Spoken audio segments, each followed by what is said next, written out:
everyone. It's BlunTv's Capitol Cannabis Corner. As you can see behind me, we are at the Capitol in Sacramento. And we're talking about an interesting topic, which has to do with the 2020 presidential run.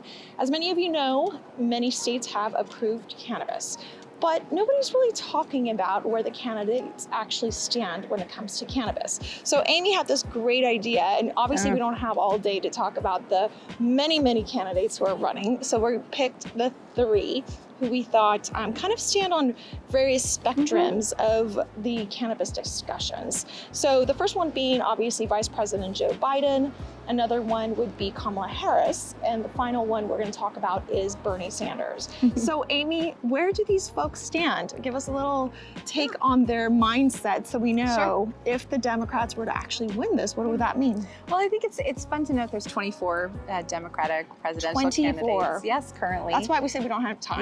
Yeah, we're not going to cover all 24. I think we picked 3 that kind of represent different, points of view as it relates to this topic.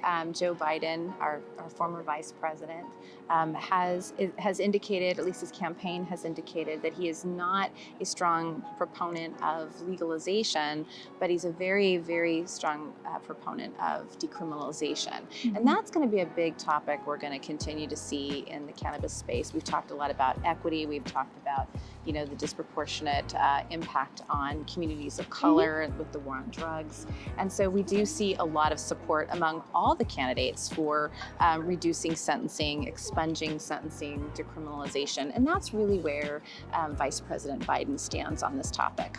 And then we kind of move a little bit further to California Senator Kamala Harris, our senator. While she was the Attorney General, she actually called cannabis legalization a flawed policy, but in fact has done a lot of work in this space as of late, and is now the proud author of legislation that we talked about on a previous segment, the MORE Act.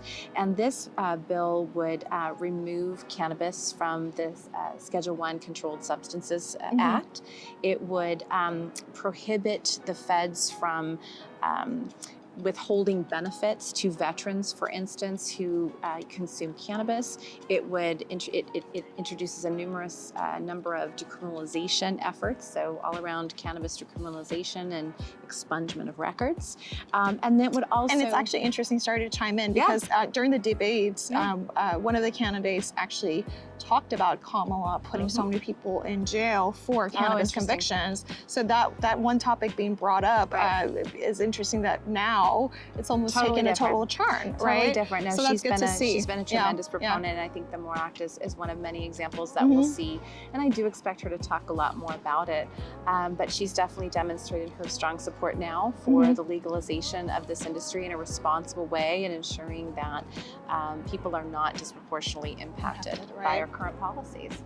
And then last, we have Bernie Sanders. We've got to close Sanders, on Bernie. Yeah. So Bernie has actually been a strong proponent of legalization since 1995.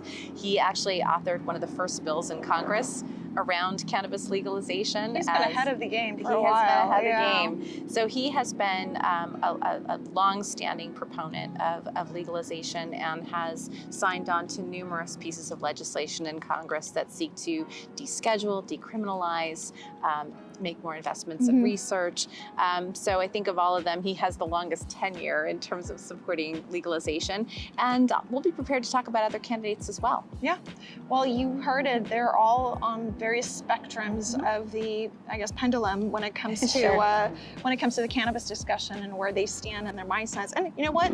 Just as we've seen even with Kamala, and with time and with more states possibly legalizing and things stabilizing and so forth, hopefully, sooner than later, maybe we see these candidates and other candidates change their minds too in different spaces. It's possible. So you hit the nail on the head. 33 states and growing have some form of lawful consumption of cannabis. And we're going to talk about that in a segment. Medicinal or adult use. So I absolutely think that the tide is turning.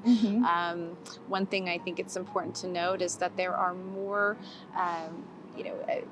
citizens of the United States that are living in pro-cannabis states than in anti-cannabis states. It's fascinating that's where we are today. Well, you heard it again, a lot of updates in this space, and this one being around the 2020 presidential run.